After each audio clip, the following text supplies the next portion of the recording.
All right, y'all.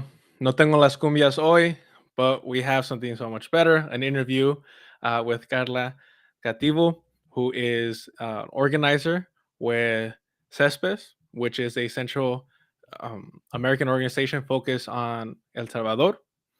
And she's been organizing with them for uh, collectively 4 years, right? Two as a volunteer, and then two as uh, it's funny because you never really stop volunteering, but like you kind of like become legit, in the space. Mhm. So, do you mind sharing with us a little bit how you got involved with Cespace, please? Yeah. So, hi everyone. My name is Karla Cativo. As Carlos just shared with you all, I am an organizer with the Committee in Solidarity with the People of El Salvador, CISPES, that's been around since the 1980s. And I became involved. It's actually been more than 4 years because I became involved initially as as a sponsor, as a donator. I donate every month because I wholeheartedly believe in the mission of CISPES, which is to be in solidarity with underrepresented groups in El Salvador. So I started doing this, I want to say sometime in 2014, 2015. And then I was in school in Santa Cruz during that time. I dropped out of a PhD program and came back to LA and was fortunate enough to be hired by a local Salvadoran organization. And through this organization is how I got connected with CISPES even more. And I got drawn in. I was asked to form part of the board. Of CISPES's board. And then there was a position, an opening for an organizer position for LA. So, I was like, oh, I already do a lot of this work. Might as well apply for this. So that's how it happened. It was pretty organic. It worked out because it was also at a time when things were changing at home. My parents had decided about 10 years ago that they wanted to move back to El Salvador. And so yeah, they retired and now they're living back there. And working with CISPES also affords me the opportunity, or so I thought, to be more present in volunteer work back home. But that's gradually changing. It's gotten to a point where I think twice about whether or not to go there. So that's a reality. But it's as I was telling you a few moments ago, like if I really stay back and hold back because of my fear, then not much will get done. And at this point, it's just keep moving forward. And that's how I got involved with CSPES. And I love it. I love the people that I've met. I've learned so much. I continue to learn so much because there's just so much to figure out about solidarity work over the years, and how even now we are facing so many challenges about how to bring people back into the sphere of organizing for or in solidarity with the people of El Salvador, because for a long time people thought the country was better. In fact, so many people here in the diaspora find that everything that Nayib Bukele is doing is great. In fact, in the elections, in the recent elections, so many people in the diaspora voted for him without really knowing, the realities that people are living back home. So that is what keeps me here. I want to be able to share my knowledge and that information with people. Thank you for that. Wow, so much to dive into. First and foremost, can you share with us a little bit? You mentioned that your parents, which in my opinion, that's the real quote unquote American dream, right? Going Mm-hmm. back home, and Mm-hmm. um, a Yeah. lot of people that come here, like that's their end goal is to go back home, and be financially secure. And unfortunately, a lot, they stay stuck here. So there's this whole myth that like, oh, people just want to come here, this and that. I'm like, people are just trying to get financially secure enough to go back to their homes. What they still feel in their heart is their homes. So big Mm-hmm. congratulations to your parents for achieving that, because that's not easy. and I'm glad that they, that they made it, that they truly made it. Can you just share a little bit about, um, your background in terms of like, um, I always mention how, the Civil War in El Salvador, um, that's not really history. I mean, that might as well be yesterday when we're talking honestly about it. Like the effects are still very much felt today. And do you mind just exploring that a little bit? Yeah, of course. Thank you for that question. And thank you for your congratulatory remarks about my parents.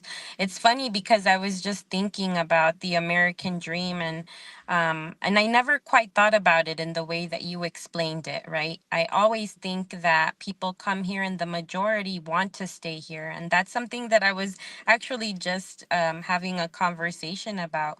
Do you want to stay here or do you want to go back? And I find that 50% of the time people say I never want to go back, right? And then exploring the other 50 who say they do want to go back is interesting, and I think it goes back to this history, right, of why people came here. And so going to our history, we were actually forced to flee the country in 1982. I was born in El Salvador in December of 1981, and 3 months later, we had to leave because my dad was being persecuted by the death squad because he was a student at the National University. And by then, already, one of his best friends had been murdered, disappeared, and then murdered. So it was just getting too close to home. I had an uncle who was a professor at the university at that time, and he warned my dad. He said, "You have to leave because you're on a blacklist." And I don't know if you've ever heard of that, but there were blacklists, right, with people that they found were too close to this social justice movement, that became targets of the military governments of the time. So it was that was the cue for us to leave. My dad waited till my mom had me, and then they made the plan to leave. So yeah, we crossed three borders, and made it to the United States in April of 1982. I crossed with a white family, with a gringo family. They crossed me as their daughter.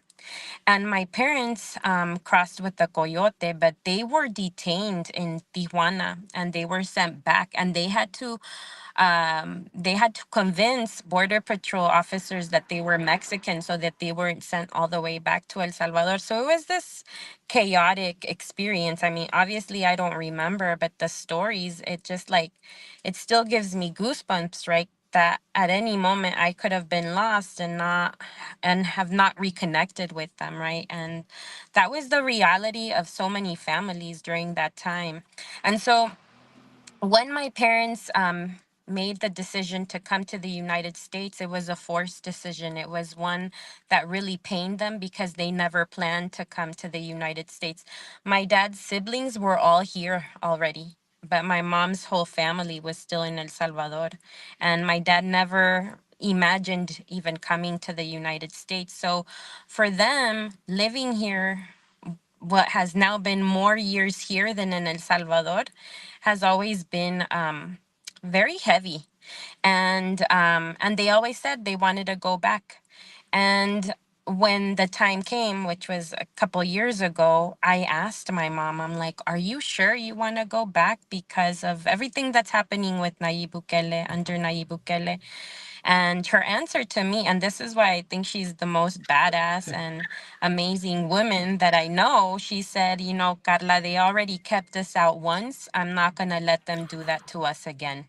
Wow. And so they're back home, and she's just an impressive person because she continues to do her own kind of organizing, helping, the elderly in our community, and just really making her voice heard. And I'm really proud of her. My dad has never been able to organize in that way because he still lives in a state of fear. Mm. And that's the reality in my house, and in so many households. I've been learning so much from colleagues in academia, in organizing spaces, that that their families live under these same conditions. And so I think, you know, Nayib Bukele speaks of moving on from this war period, from the civil war period, that it's time to turn the page of the civil war. But the reality is that how can we turn the page when we haven't even healed from that moment? You know, when so many people still live with severe PTSD as a result of the war, and even the years before the war. I mean, people always think that the war began in 1981 when El Salvador, if you think about its history, if you really dive into its history, it's been in a state of war even even before its independence, right? Because then you ask yourself the question, independence for Mhm. whom and from who? So many things to think about, right? Why I say historic memory, or really analyzing our historic memory is so important, for understanding the current moment of El Salvador. Yeah, I'm gonna continue saying like thank you for that because yeah, and some of that is so like chilling too, because Mhm, it's not talked about enough and it's still occurring. So mhm, so yeah, your parents are really strong, and it's beautiful to hear that your mom todavía le sigue, and it's totally mhm, understandable. Like you mentioned, that trauma that your father still struggles with. It's mhm. real, and yeah, thank you for that. And this is the first time we meet. Soy chillon. This stuff hits me like I'm like, damn, man. So it gets me, and By all yeah, means. and so okay, so you mentioned Bukele. Let's kind of start, going that road. From my understanding, El Salvador since 2022 has been in a state of the constitution has been essentially like quote unquote exception, I think they call it. And then this Yeah. January, State of state of exception. exception. Yeah, Mhm, there's always these fancy language to say like it's complete fascistic rule, but it was like the mhm. 35th time that they just extended this January, right? And they, from my understanding, gave basically no legitimate reason. They just continue to extend this. Um, can you tell us how things are right now from what you hear from both your parents and just the community there? Yeah, so actually, I believe tomorrow it's 3 years since El Salvador has been under a state of Wow. exception. And so what that means is, that the country, the people in El Salvador, their constitutional rights have been suspended. And this happened because, just before it was executed, there was a weekend where there were a total of over 85 assassinations in the country, and it was commented to be the most violent weekend as a result of gang violence. And so Nayib Bukele used this as an excuse to impose the state of exception, right? This cancellation of constitutional rights. But under that was, the reality. Now, now that we analyze that whole situation, the reality was, to really put a damper on, the organizing of different communities, right? Of people who have been doing really important work with respect to, displacement of communities.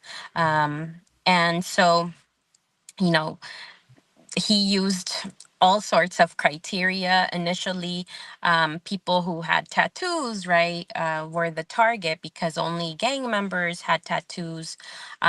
So with that bulk of people went a whole load of people had nothing to do with gangs. And so what we know about the state of exception is that a good chunk of the people that are still in jail without, right to defense, are innocent, have no ties to gangs. And what we also know is that, Bukele, in fact, has some sort of pact with the gangs, right? What I also understand is that many of the people who work in the legislative, for instance, or who hold very important positions inside the jails, are in fact gang leaders.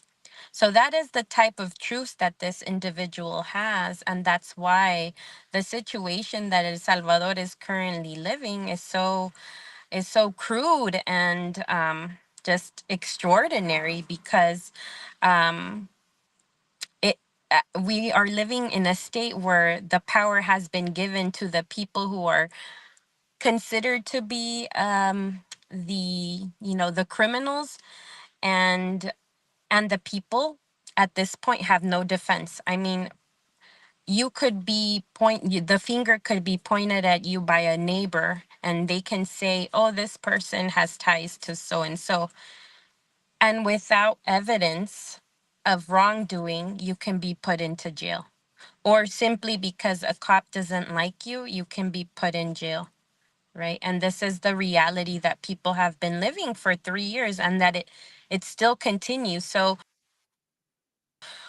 ultimately, what the state of exception has also done is just instilled this whole notion of fear in the people, right? So now the people just accept the way they live because, if they say anything, they could easily be placed in jail as well. And that's why I also see that organizing has is a challenge in El Salvador. People are afraid to come because, how could you not? People have gone to jail and have died in jail without any form of defense and without ever hearing from their families.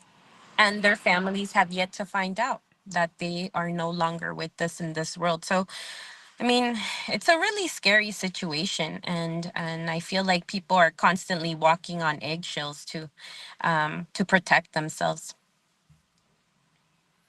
Yeah, that's Yeah. that permanent state of fear, right? To Yeah, keep the oppression going and making the community turn against each other.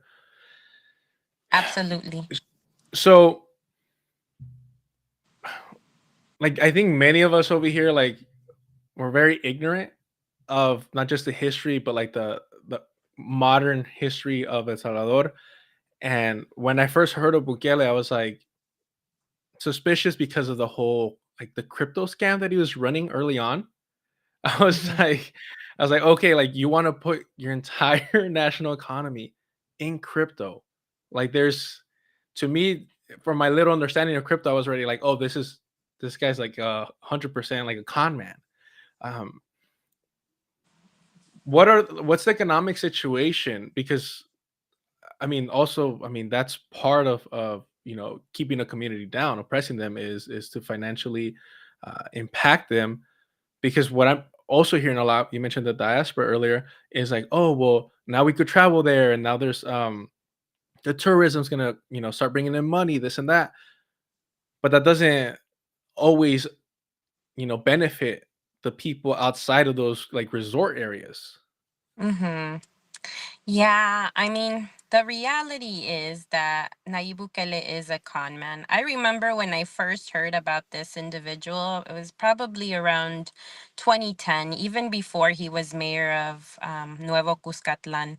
He was already doing fundraising here in the Central Valley. And if we know anything about business in the Central Valley, it's very conservative, right? Very right leaning. Nonetheless, somehow, someway, he was injected into what is the FMLN, right? The ultra left in El Salvador. So I think for a long time he was just looking for a way um, to attain more power. Right. He had a plan with his youthful voice and his quote unquote new ideas that he was what El Salvador needed. Right. And so people ate that up, right? People ate that up because, and I still hear it from folks saying, how can you argue against Nayib Bukele? He has modernized El Salvador because for people, modernization is very aesthetic, very superficial, right? So having these like colorful slides and these glass bridges and stuff like that, is captivating. This is what they want. But the reality is that El Salvador is suffering. Its population is suffering. I know for a fact that people now have to choose, two meals, between, 2 meals a day, because everything's so much more expensive. People are finding that they are being displaced from their communities because real estate is just, you know, ridiculously off the charts. And it's not just in areas for tourism, right? It's not just the beaches, it's everywhere. I don't know if you know, but the the average house in El Salvador is costing upwards of $350,000. How is that even possible when the average rural salary is of 275 a month? In the capital, it's $370 a month. And with prices going up and up, I mean, the price of eggs is equivalent to what we're paying here. And you see what's happening here with eggs. So it's insanity. So this rhetoric by Bukele, like we need to bring in investors. We really need to feed into the market of tourism, expanding, you know, all these great touristy spots like Surf City, right? This is what El Salvador needs. But when that happens, people have to leave. So the reality is that people aren't staying in El Salvador. People are leaving El Salvador because they can no longer afford to be there, and they're basically being booted out of their communities. And that's what's been happening. Like, I don't know if you've heard more recently of the case of La Floresta, where folks were organizing to preserve their lands because they were being bullied out of their communities. And human rights activists and workers were coming in, teaching, concientizando the community, these are your rights. And what happened?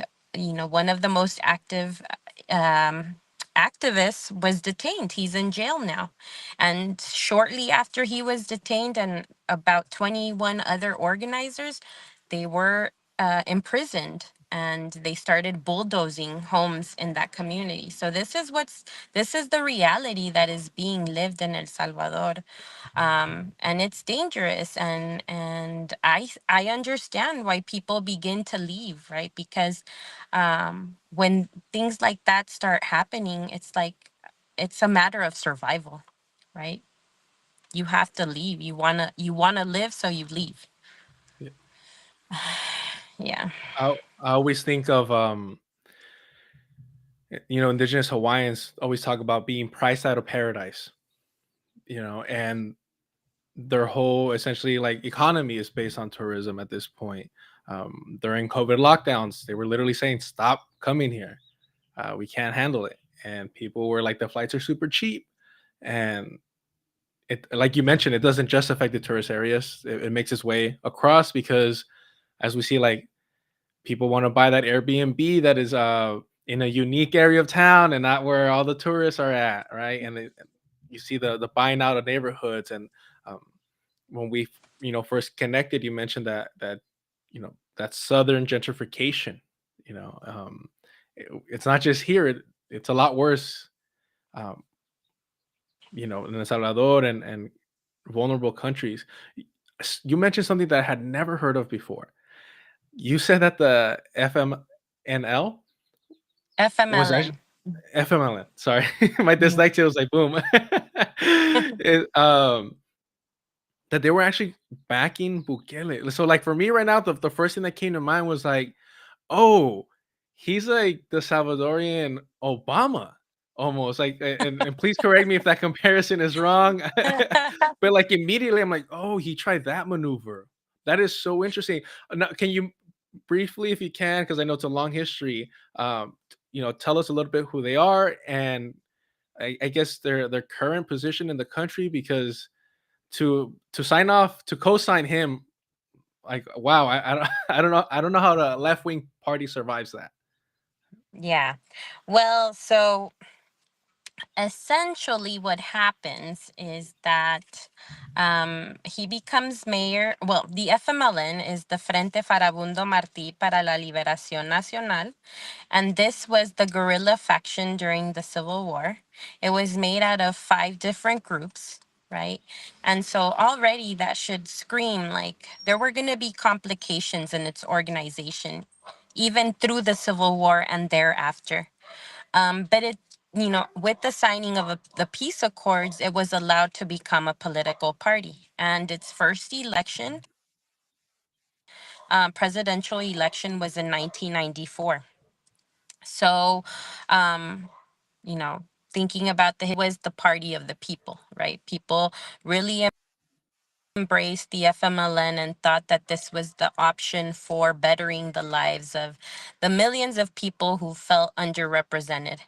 And so eventually, the FMLN wins the elections, the presidential elections, and we have 2 periods, so a total of 10 years under the FMLN, at which time they implemented all sorts of social programs. Everything that was stated by them following the Civil War about the things that they had planned for the country are things that they got done. The problem with, you know, their position of power at that time was the fact that the National Assembly was never fully theirs.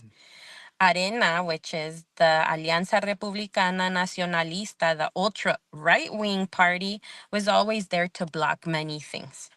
So that's how the country has always been very polarized. And you got to remember, the culture during the Civil War was really the right wing concientizando the population, saying that if you really loved your country, you were going to support Arena, right? Because the communists were there to destroy the country, right? That was the rhetoric that was used. Anyway, so we live under 10 years of the FMLN. And the thing is that Nayib Bukele's father was very attuned to the mission of the FMLN. I mean, he was a strong communist supporter of the FMLN, right? Despite being this really well-known businessman, but he always contributed to the structural plans of the FMLN. And so this is how little by little Bukele was brought into the party, right? Despite the fact that he never received political formation under the FMLN.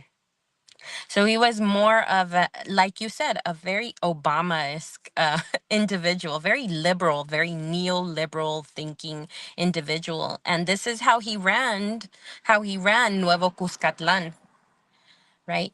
And I believe that these ideas that he spread through the way he ran Nuevo Cuscatlan were more attractive amongst the youth, right?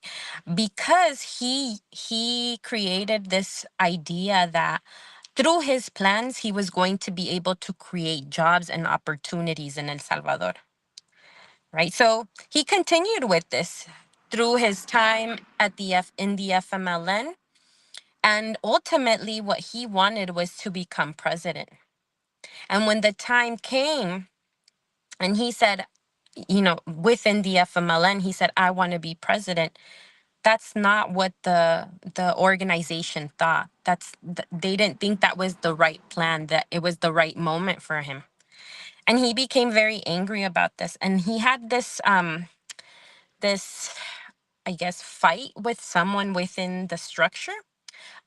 He offended a woman in a very violent way, and this is said to be ultimately what got him expelled from the party. And so he thought, this is perfect, right? I've been vilified by this party. I am loved by so many. Let me create my own party. And that is what he did. He created Nuevas Ideas. But at that time, he couldn't run under that party because it hadn't been officially instituted. So he ran under Ghana. Ghana is another party very similar to Arena. In fact, its leadership split from Arena and created Ghana, right? But ultimately, what it was doing was continuing the plan of Arena, but with different leadership. So he ran under Arena. So imagine, or under Ghana. So imagine from an ultra left wing party to a super right wing party. I mean, that, if that doesn't scream what his real intentions were, I don't know what. But he he managed to hypnotize the masses, the people. um but one of the and win the election in 2019. But one of the things that people don't understand about elections in El Salvador is that for most of its history, the number of people that go out and vote in El Salvador is less than 50% of the Wow. population. Less than 50% of the population votes. So yes, in the last election, he may have said, "Well, 85% of the population voted for me, right?" But I think only about 40% of the population went out to vote in this last election, and of that 40%, maybe 85% voted for him. But you also have to understand that this last election wasn't free of fraud, right? There were very fraudulent moves that occurred. I was out there on a delegation, and I was just shocked about the manipulation of the modes of communication. I was shocked about how, for the very first time in the history of elections, a political party took it upon itself to have all sorts of propaganda, party propaganda, right around the polling places, which is unconstitutional, but they still did that. And of course, the fact that he ran for a second term, and that's also constitutional. So, in fact, Nayib Bukele is currently referred to as a de facto because his leadership is basically. And so, I mean, when he talked about cryptocurrency, that that to me showed how what he was doing was building, um I guess, a structure that protected his illegal doings within El Salvador's economy, right? I don't know if you've heard, but he's also connected to a lot of narco negocios business in the region. And so that is really what he was trying to protect when he instituted the cryptocurrency, which, by the way, was also a major sham for the people because a lot of money was stolen that belonged to the people. So, I mean, left and right, he's just been stealing public funds. And one of the latest is that he has really drained the pension system of El Salvador, to the point where people are barely receiving a pension, and that's just really heavy and sad. Could you imagine receiving $70 in pension for the month? It's just crazy. But here, I mean, Yeah. people worship him and love him because, again, it's this total management of, the modes of communication, social media. He has full ownership of all of that. So, of course, he's gonna spread only wonderful things about himself. And that's the thing.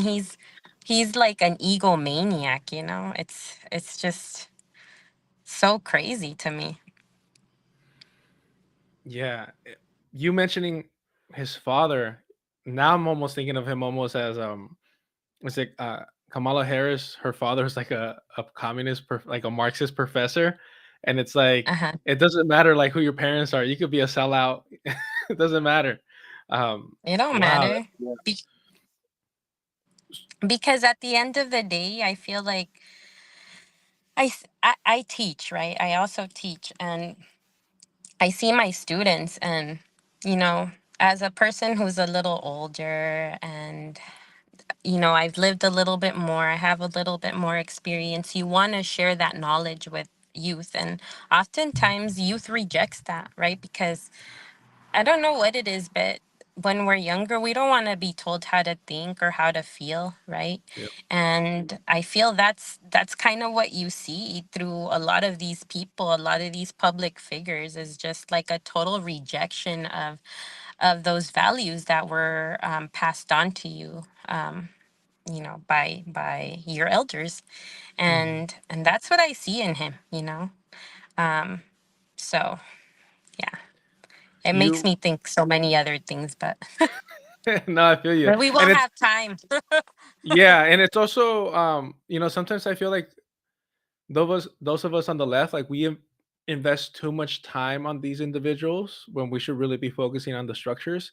Um, a little bit behind the curtains, or I should say, is I asked you about the thumbnail, right? I'm like, hey, I'm just checking in with you. How do you like it? And you're immediately like, which I love. It was just like, nope, I don't want to censor them because I had Trump and Bukele, and you're like, they get enough attention. Yeah.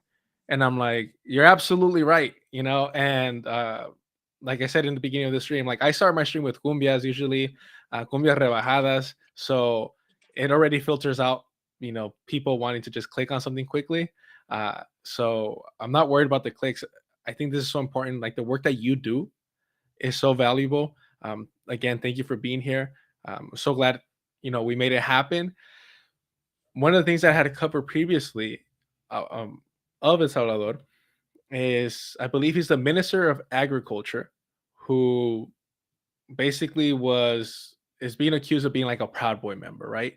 But the reason why he got my attention and connecting it to what you were saying is, from my understanding, he basically like um, made these fraud websites of legitimate news outlets to mislead people.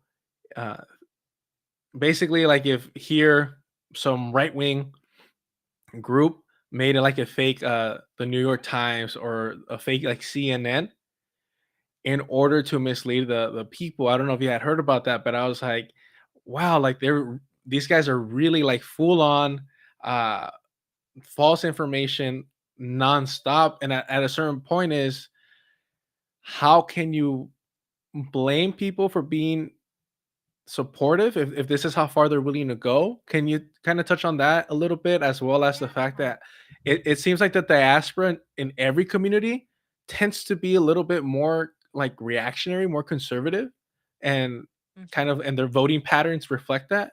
Um, so if you could please. Yeah.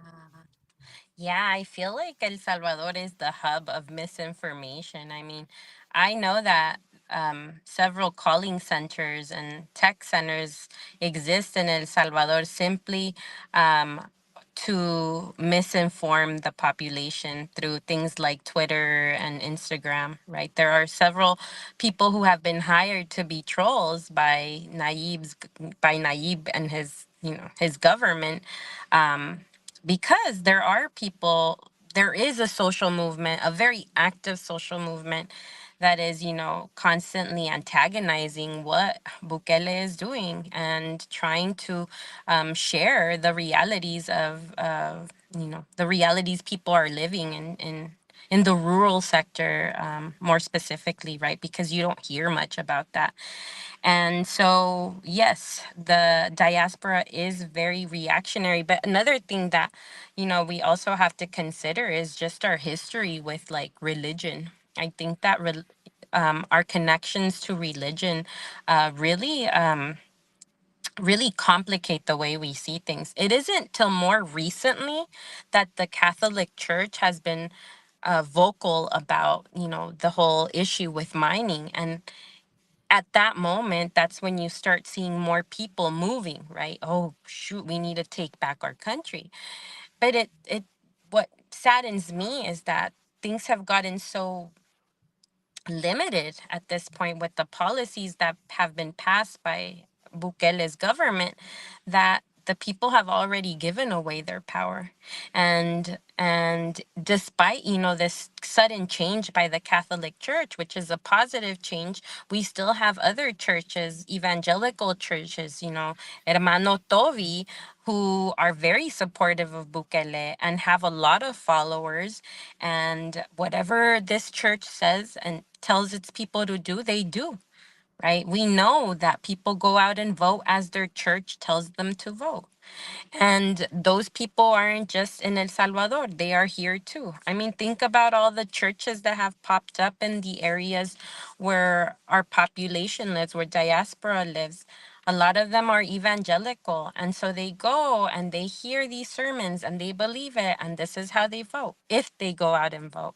The reality is that um, a lot of people choose not to vote because they feel that, and this is a common saying that I hear, if I don't eat, if I don't work, I don't eat. So I'm not going to get involved in politics. But I mean, just the simple act of breathing is a political choice. And so I feel like a lot of work needs to be done of going back to the basics, going to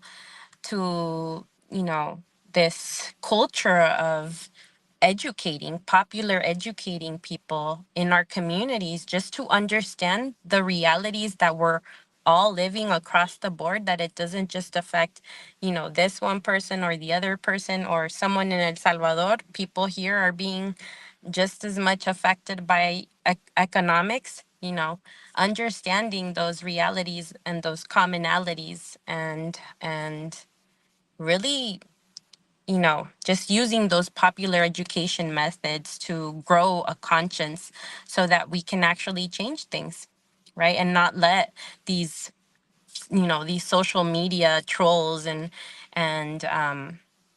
yeah, and these means control the way we think. 100%. I mean, that's what they're there for. We see it in Cuba all the time, that they're Yeah.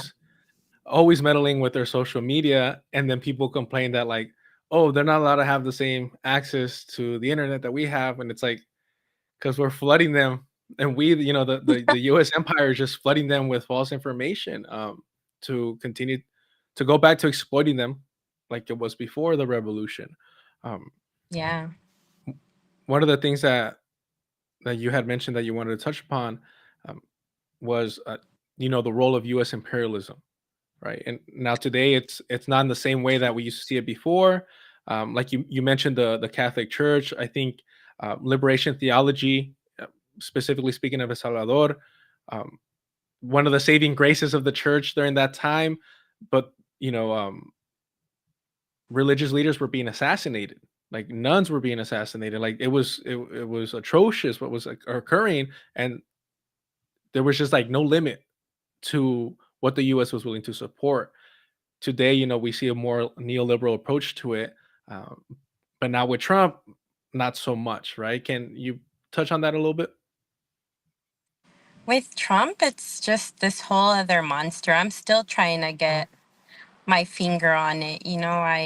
I hear about well, for instance, what just happened a couple of days ago, um, this displacement of Venezolanos into El Salvador, and then his comments today about, the people who attacked Tesla. What if we jail them in El Salvador, give them a taste of that medicine? Um, and thinking how proud so many people in the diaspora are that El Salvador is in the news, right? Because it is basically a puppet of the US, which is what it's always been, right? It's just been another colony, unfortunately. Um, but how people don't see this, right? How people are proud of this. I think that uh, we are victims of hating just our own backgrounds, our own culture. And it's this, I guess, if you will, new form of colonization, right? Where we are going to defend anything that makes us look and feel better. in terms of, you know, who we are and what we want to represent. I think many people who are in the diaspora abhor being from El Salvador, and I say that because I've seen video footage of the way some Salvadorans behave when they go back and how they treat people, and they treat them like, oh, you're simple poor people, you know. It makes me think about the way that Donald Trump behaves, you know. When I think about that 40% of Latinos that voted for Trump, I think about this mentality of just, you know, really wanting to feel power over others and not wanting to be an outcast. You know, in this current time with this president, you want to fit into that. And so I see a huge problem with that. You know, I'm afraid to think about what's going to happen in the years to come, and how people will continue to turn against their own family and their own friends and relatives, you know, um, just uh, just to protect themselves and these false ideologies, right? About about white supremacy. So I see that not only here in the United States, but in El Salvador too. I see how people want to fit this mythical way of life. You know, if I have, for instance, if I have a job that's paying me $1,000, I'm very well off in El Salvador, and I have to maintain that. So I'm going to support this mentality. I don't want to be less than another person. You know, it's this continuous drive to live in a hierarchy, and I think that ultimately is going to be our total decline as people. And it's scary, you know, it's scary to think what'll happen in the next few years. How do we cultivate another mentality? I mean, I think it's through social movement, through continuous struggle, resistance against these oppressive systems, and this recolonization of our regions, you know. Because I think even diaspora is complicit in in displacement, and pushing and driving displacement when they go back and buy property, and it's not really for much more than capital gain, right? I do believe in the need for more collective efforts, and unfortunately we haven't been educated to think this way, right? I, you know, earlier you were saying like that it's cool that my parents were able to achieve this American dream, right? But I think about whether their move back is doing more harm than good. Has someone been displaced as a result, you know? But yeah, I mean, it's also embracing like this real consciousness of how our actions are, if they're actually benefiting folks or not. And then I think back to the whole the whole notion of remittances, right? And how that has contributed to, in my opinion, a total cultural and social decline of the Salvadoran population, too. Well, it has helped people, but it also has changed the way people think, too. And yeah, it's it's it's frustrating. Yeah. Yeah, it's those are kind of like the heavy conversations of being, you know, on the outside, on the diaspora.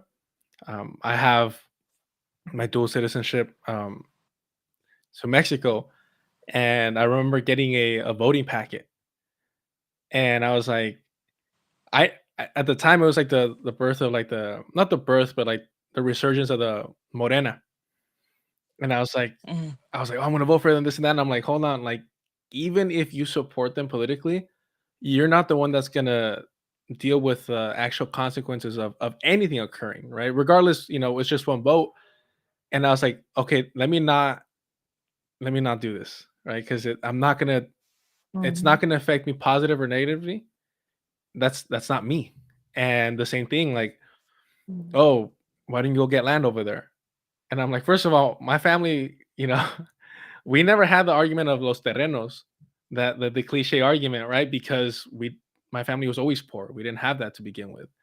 So now I'm gonna like show up and be like, oh yeah, let me just help gentrify, but it's okay because I'm brown and my Spanglish is not so bad, Mm, like we had to kind of yeah. reflect on that. And those are the difficult conversations. One of the most, Yeah.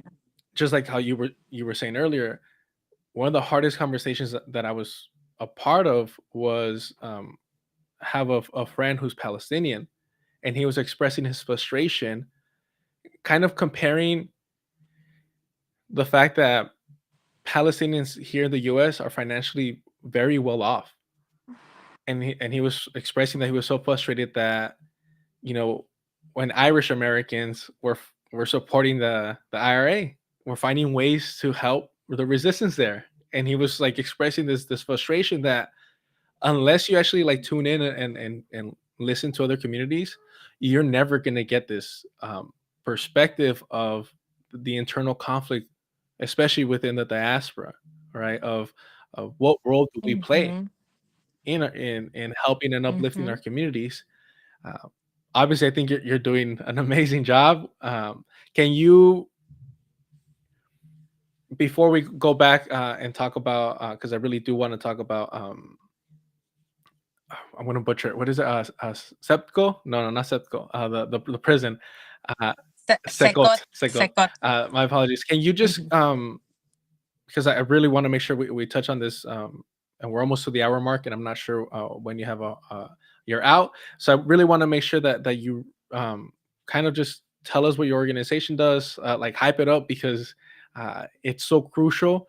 Especially, I do this as a hobby, but my main objective is to make sure that people get off their asses and organize and help organizations that have been doing the work. Uh, so please. Yeah, absolutely. So the Committee in Solidarity with the People of El Salvador has been around since 1980. It was created as a solidarity organization with, the FMLN in El Salvador. And over time, it has been involved in so many struggles, right? It was a really important part of what I believe to be sanctuary movement into the U.S. during the 80s. Um, and then in the post-war, it continued to uplift campaigns about about things that were affecting the population, the injustices that continued to plague the population. Like I said, the Salvadoran Civil War may have culminated in 1992 with the signing of the peace accords, but the reality is that people continued to live under very unjust conditions. And so CISPES has been around to uplift those struggles and continues to uplift campaigns. Right now, it's been very involved in the campaigning around political prisoners, right? Because so many former leaders or leaders of the FMLN have been placed under arrest. Because Bukele has some sort of vendetta against these people, right? Of course. And so many of the folks that have been imprisoned are older folks, again, older leadership. And so we've been campaigning around that. Now we have the case of Fidel Zavala, right? This human rights activist that was imprisoned a couple of weeks ago already. And how he did go to trial. His time in jail now has been extended 6 months, along with the other activists that were imprisoned. So that case, and then on top of that, we've been working the case of the Santa Marta Five, right? The environmental activists that were highly involved or that were responsible for the creation of the anti-mining law in El Salvador, the very first of its kind in the region. And so, because Bukele had this whole plan of reversing that law, he, went for them, has been persecuting them for the past couple of years. In November, they were absolved by a court. And because, the this dictatorship didn't want that, they were recalled to the courts, and they refused to go back because there is no evidence of any wrongdoing. So they refused to go back to court. So that is still pending. And, CISPES is very involved in the defense of these organizers. And the organizers that continue to do really important work in these communities were also very much in tune with the work of the Bloque de Rebeldía y Resistencia Popular, the BRP, the social movement of El Salvador, who's doing incredible work despite the fact that everything is against them, is working against them. They continue to fight, and I feel that continues to grow because people are starting to realize the challenges that are ahead of us, right, with this government, with this leadership in El Salvador. And so this is the type of work that we do. I am the organizer for the LA chapter of CISPES. So what we do is coordinate events, popular education activities where people can come and learn a little bit more about these campaigns, but also about the historic memory of El Salvador, which I think, again, is very important.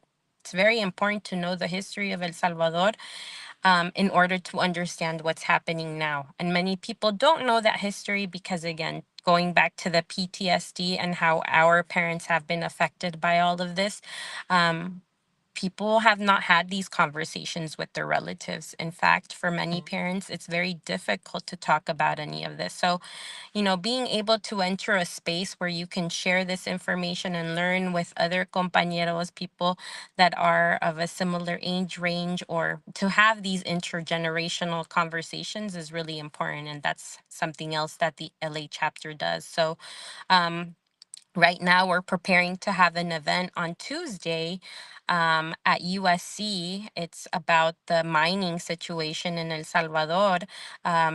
In November, a couple of colleagues were able to go on a delegation with other lawyers, other human rights lawyers, and academics from the US to go see the case, or to go stand as witnesses in the case of the Santa Marta Five. So they're going to be sharing a report back on Tuesday, and I can share more information. So we'll be there sharing, well, through those compañeros, they're going to be sharing that information, and we're going to be talking a little bit more about CISPES's recent campaigns. But that is an example of the kind of work that we do locally. So hopefully, people listening, people watching this will feel inclined to join us and to learn a little bit more. I think, this is the case of El Salvador, but the reality is several regions, or our entire region, is being plagued by similar circumstances. And I think it's really important to make those connections so that we can collaborate, do more collaborative work, and then empower this movement even further, right? Yeah. Thank you for that. And I also wanted to encourage people, like, even if you're not in the LA area, like, find if there's a chapter near you. Hmm. And honestly, online, you could do a lot online these days. So don't limit Absolutely. yourself. Don't limit That don't yourself. limit yourself. Definitely visit CSPES's website. Um, keep in tune with its latest blogs because they provide really great information. We connect a lot with Equipo Maíz in El Salvador, which is a popular education organization, and they are on the ground over there and presenting analysis of what's happening in El Salvador. So on the weekly, they create a newsletter, a very short newsletter, very sweet and short, full of details that we translate and we post on our website. So definitely, check that out because that'll give the most recent rundown of of what's happening in the Central American region or in El Salvador. I'll make sure to add that link on the description. You also have a podcast. I was listening to it. Oh I love it, yeah. especially because there's not really a lot of like left leaning podcasts that I'm aware of in Spanish. Obviously, if anybody knows of any, leave it in the comments. But if you could tell us about Resistencia Comunitaria, please. Oh, yeah. So Resistencia Comunitaria formed, well, it was an invitation from a compañero in the community. His name is La Comadreja, ha, ha, ha. And he created this during the pandemic. So this was actually a way for us to stay connected in some way, shape, or form to social movement. And the beauty of this project is that we try to present cultural projects, right? Art as a form of resistance. I think that's our greatest mission, is to demonstrate how art can be a very strong force in the resistance movement. And in fact, historically, it has been responsible, right, for this dissemination of information, of political information. So that's how Resistencia Comunitaria began. Now we're what, in our fifth year. Amazing. Fifth year. I hadn't even thought about that. But we do all sorts of things. Our obviously our major project is having this podcast, this radio show, but we also go out into the community sometimes and do events that inform the community about the situation in El Salvador too. All four of its members of Resistencia Comunitaria are from El Salvador, born in El Salvador. And so, and we visit, we go back, we visit our hometown and our hometowns. And so we bring back this firsthand knowledge of the situation in the different communities that we come from. And so, and then we also have a tiendita. It's called Tiendita Resistencia. It's a bookstore, and this is this is a personal project of myself, that I had created in my mind for a very long time. But I wanted to be able to bring books from El Salvador that people don't necessarily have access to in the United States. So we created Tiendita. And so we bring back books that we find in La UCA, La Universidad Centroamericana, La Universidad Nacional del Salvador, books that you might not even find here that we can share with people here. And, you can find them on our website, Resistencia Comunitaria. But yeah, we also have a little bookstore. So we have a lot of little projects. And next month, we're planning a brocha y vino. It's an opportunity to paint, to follow our painting, a painting project with our compañera La Poética, who is an artist herself. She's a muralist, and so she leads you through the process of painting an image. Last time we did, I believe, the watermelon that is representative of the Palestinian struggle, and so in this way, we also attempt to use art to educate. Our followers, the people that come to these events. And so yeah, that's a little bit about Resistencia Comunitaria. Maybe one day, Carlos, we can have you as a guest so you can share with us how you began your podcast and show. I I'd be It would be an so honor. honored. No, I'd be so honored. Thank you for that. And quick shout out to Midnight Books, because it was Gabe that kind of brought us together. Um, and Yeah. when I tell people like, how we saying, hey, I'm not doing enough. I'm involved in a small organization here in LA. I'm involved in my union.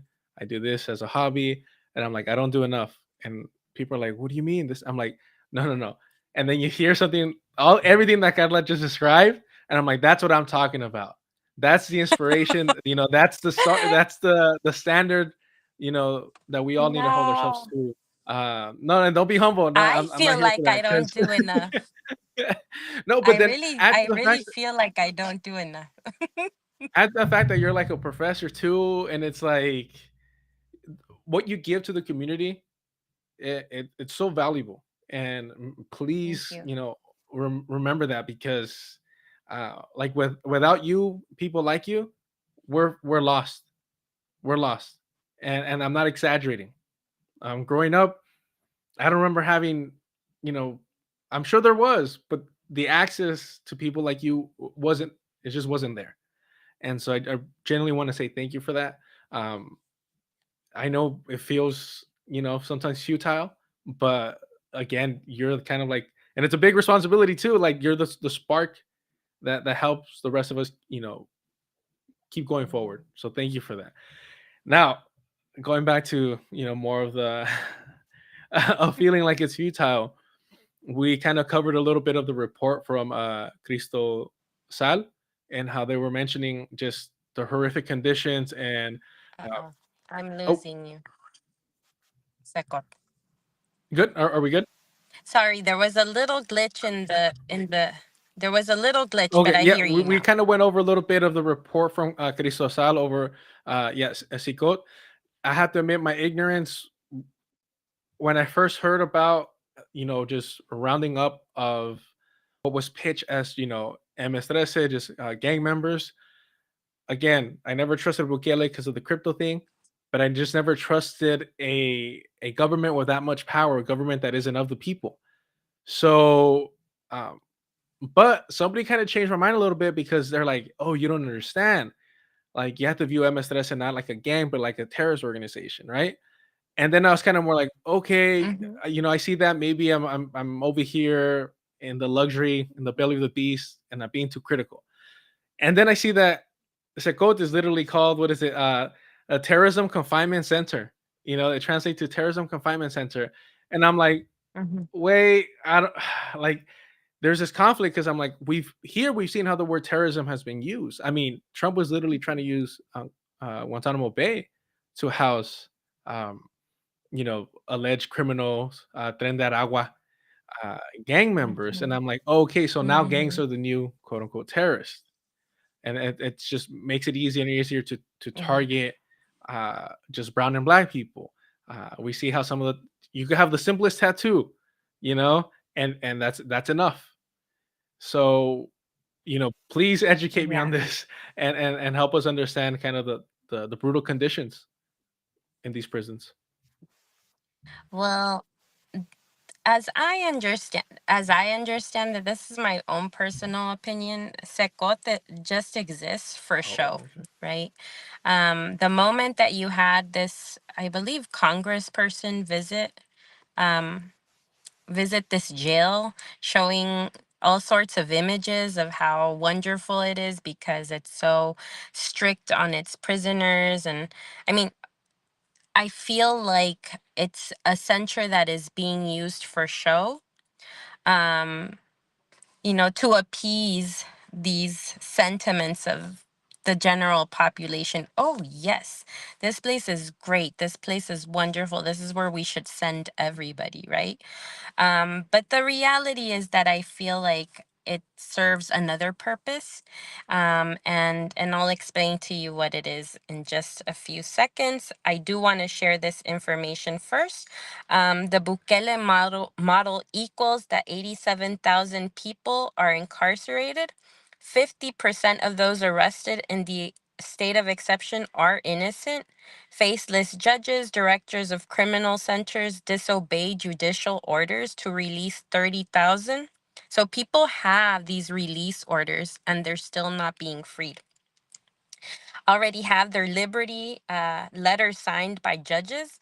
Around 1,375 people have died in these criminal centers, many of them um, guilty of nothing.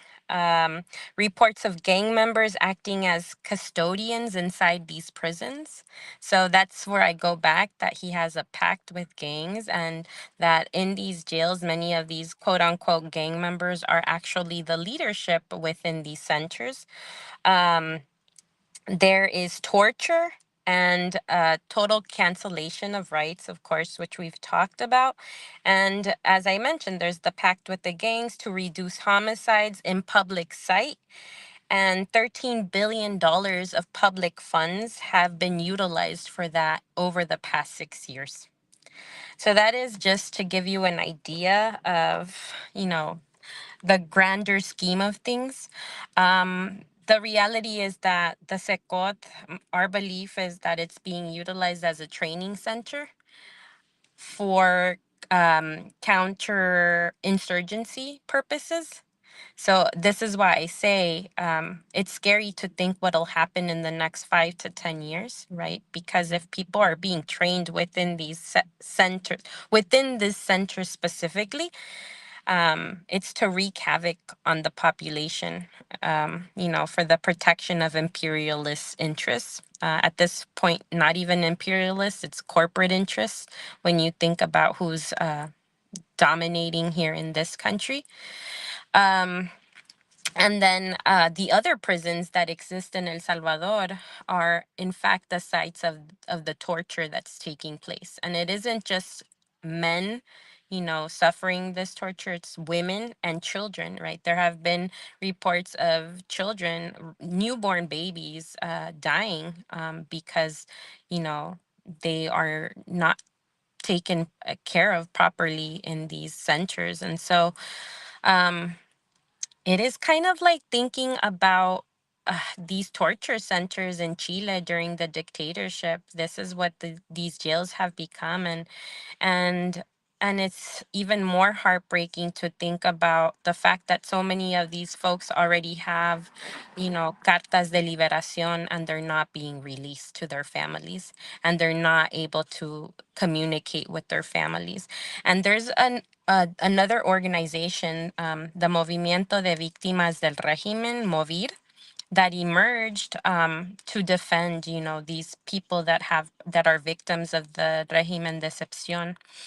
And they have started, I guess, a project where people, if they're around these detention centers, they take pictures of people, of prisoners. They don't know them, but because they see these prisoners, right, they take pictures of them, and they will upload them to a website so that family members can go onto this website and see if they see catch any glimpses of relatives, because it's been now 3 years and they haven't had access to any information about their loved ones. So yeah, I mean, I think about all the human rights violations taking place under this, and if any of this will ever be resolved, and likely not, because the US is now clearly very involved in this whole situation. And not just the US, again, thinking about corporations, right? It's that money, it's that power that's walking um, throughout the Central American region at the moment, because we've also seen, right, what's happening in other countries, in Panama, in Guatemala, right? So it's crazy. So I kind of was holding back a smile while you said that, and I don't want it to get misinterpreted because you were talking about something so barbaric. The smile was because, again, going back to when you're not really in tune with things, you'll take everything at face value. And what you mentioned about it being for show, um, and please correct me if I'm wrong, but I don't think you were saying it in a way to like diminish what's occurring here, but in the sense of like it's part of the propaganda machine, right?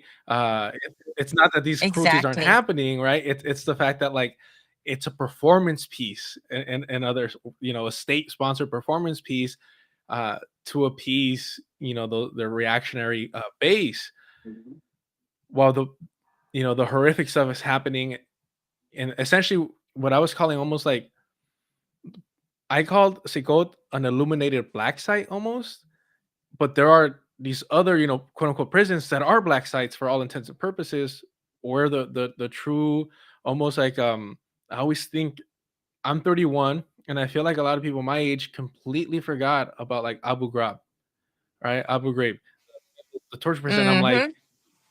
or Or don't know don't know about it at all, about it. right? And I'm Yeah. like, how foolish of us to believe that that's not still occurring in some shape or form, right? And a lot of the cruelty that we were going over on a previous stream about Sekot, I was like, please understand, like the Trump administration views all of these things as a positive, right? Like all the cruelty that they want, and even like the contradiction. You mentioned the babies. These, you mentioned earlier, evangelicals, pro-lifers, kind of super anti-abortion, but if a baby dies in prison, somehow it's worth the sacrifice, right? And it's just so atrocious, and the parallels. Very similar to the No, very please. sorry to interrupt you, but it's very similar to the rhetoric that the Arena, La Alianza Republicana Nacionalista, used during the Civil Mm. War, right? It was, yes, we kill children because at the end of the day, it's one communist less in the country, right? It's that same Yeah. mentality. A- Yeah. And like, I mean, that's literally what we're seeing with Israel nonstop, talking about excusing killing babies, killing children, and Mm-hmm. it's like, well, they're gonna grow up to be they're little Hamas. They're gonna grow up to be Hamas members. And for me, whenever I heard Yeah. that, I always remembered um, they would advertise in the antebellum South like feeding black babies to like crocodiles or just straight up murdering them and being like, well, he was gonna grow up to be, insert racist description here. So you're kind of doing yourself a favor. You're preventing this future uh, super predator or villain or whatever modern description they're using, and it's a very fascistic strategy to villainize even babies and children to excuse their Yeah. massacre. Yeah, I totally. Yeah. Yeah. It's totally hard. Sorry. My Oh, brother-in-law you're was out here calling my partner. But what I was gonna say is, it makes me again going back to this idea of assimilation too. Like, it's crazy to see that people embrace this too, just because we need to better who we are in this nation, right? I think I'm thinking about diaspora. Yes, we need to follow the ways of this country because this is where we've chosen to be, and that's not really the case. This is just where we ended up, and somehow got indoctrinated to think a given way, right? But I also question, like, if we were to continue in El Salvador, would we also think this way, right? Or in our countries of origin, would we think this way? But yeah, it's very maddening to see the hypocrisy and the contradictions just unfold all around us. Yeah. yeah. One of the we'll be wrapping up soon. I appreciate your time so much. One of the parallels when you No highlighted worries. the CECOT being used as almost like this training ground for counterinsurgency, immediately I was like, oh, Cop City. Like these fascist regimes are aligning Mm-hmm. and setting up and preparing for the eventual true resistance, not the democratic TM resistance, but true resistance um, to this fascist kind of clampdown. And the fact that part of me is worried that we're not organized enough. And as you mentioned, the diaspora has been socialized and conditioned to embrace, these reactionary leaders for safety and economic opportunities. That part of me really truly fears that we won't even resist it. That these cop cities won't even be necessary in reality because we don't we're not even going to fight it too much. We're not really going to resist it. I mean, and I don't say this to diminish what they're doing, uh, because I may or may not have been out there. A lot of these encampments or a lot of these marches is we're witnessing a genocide, and we're repeating the same at this point kind of like performative actions when we know that direct action is the only thing that's really gonna be impactful, right? And I never call for like adventurism. I'm never saying like, hey, go do this, go do that. No, like when my main thing is organize, but organize with groups that are actually gonna they're not gonna ask for a police permit and march around in a circle and then be like, yeah, all right, everybody go home now. We did it. Lo Yeah. hicimos, you know? Yeah. But that's my long-winded way of saying, how do you see things developing, both the role that the diaspora will play and the type of authoritarian, fascistic um, tyranny that we're encroaching upon. It's already here for some of us. Um, but Yeah. That's a so, loaded so question. Oh my God. I feel like I think about this every day.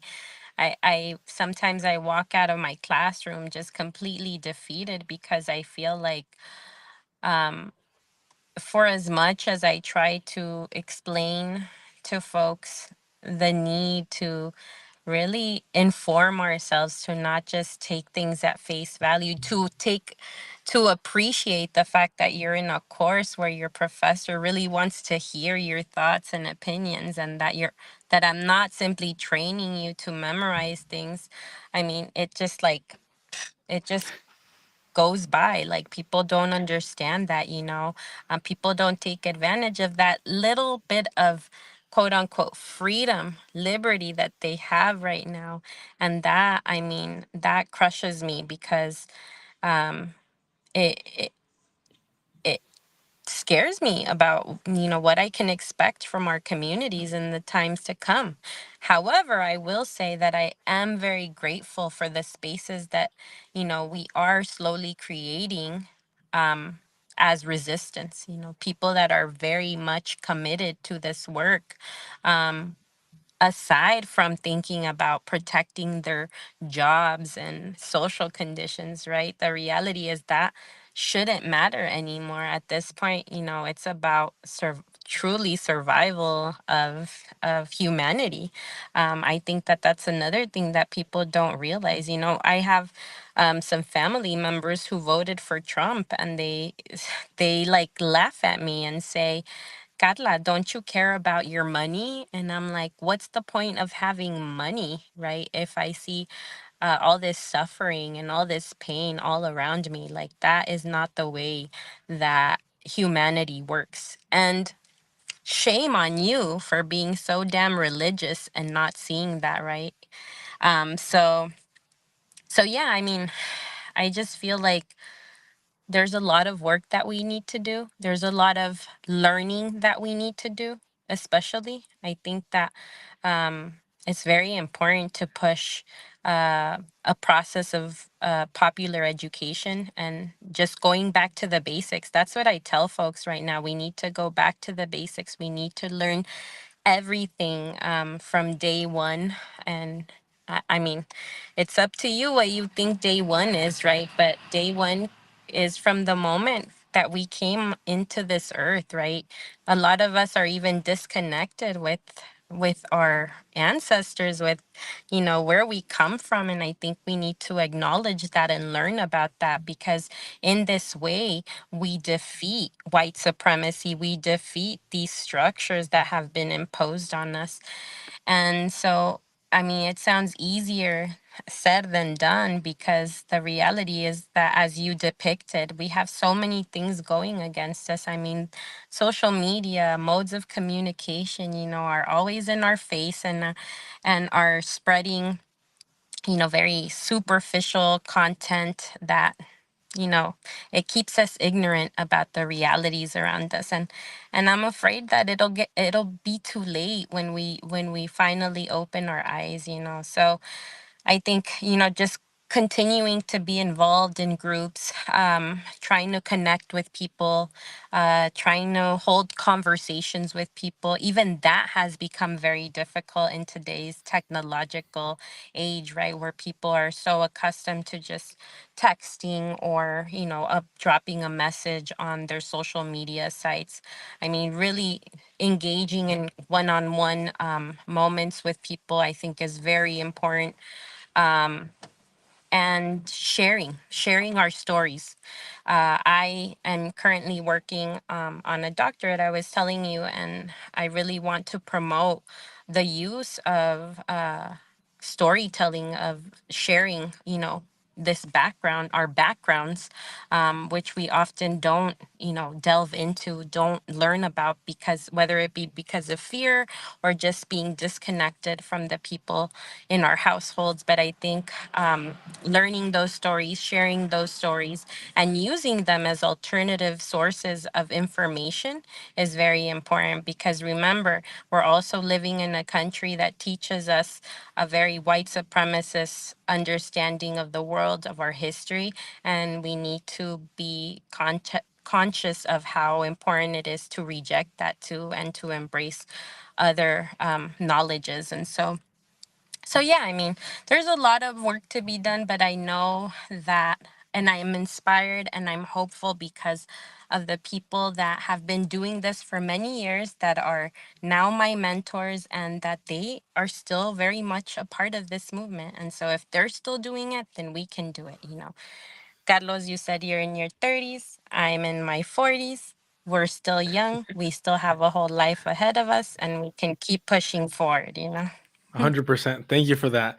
Um, I just again want to encourage everybody to check out the committee in solidarity with the people of El Salvador. Please go check out Resistencia Comunitaria. And thank you so much for your work, for your community service, for No, for thank being a you. professor. Because man, like I started off in community college. I spent like 5 years there, and then eventually made my way to Cal State. But professors like you, and I don't need to take your course to know this already. Like, you're the reason why a lot of us, like, quote unquote, like black sheep, or people that hate being sitting in a classroom. You're the type of professor that keeps us going, and motivates us, because I know you see a lot of, like, glazed over eyes and all this stuff. But to those of us that are desperate for that pursuit of knowledge, we need professors like you in academia, especially with the crackdown going on right now. So, thank you for everything you do for the community, and even professionally. Thank you for your time. I'll include all the links. Uh, and it was Thank so great to you. make this happen. I appreciate you so much. And gracias, Carla. No, thank you for the space. I hope we can do this again sometime. Anytime, please reach out. I'm happy to share any new news and context. And yeah, and I hope that we can meet under other circumstances too, in person. Hopefully, we can make that happen. And like I said, we're going to bring you into Resistencia too, to tell us your story about how you became involved in all of I this. appreciate that. And yes, Muchas we'll do it in gracias. person, because I always tell people, I'm like, you gotta get out there. You gotta get out there. Un cafecito y algo, That's right. Yeah. That's right. Okay, Carla. Te cuidas. All All right. Take care. right. Abrazo.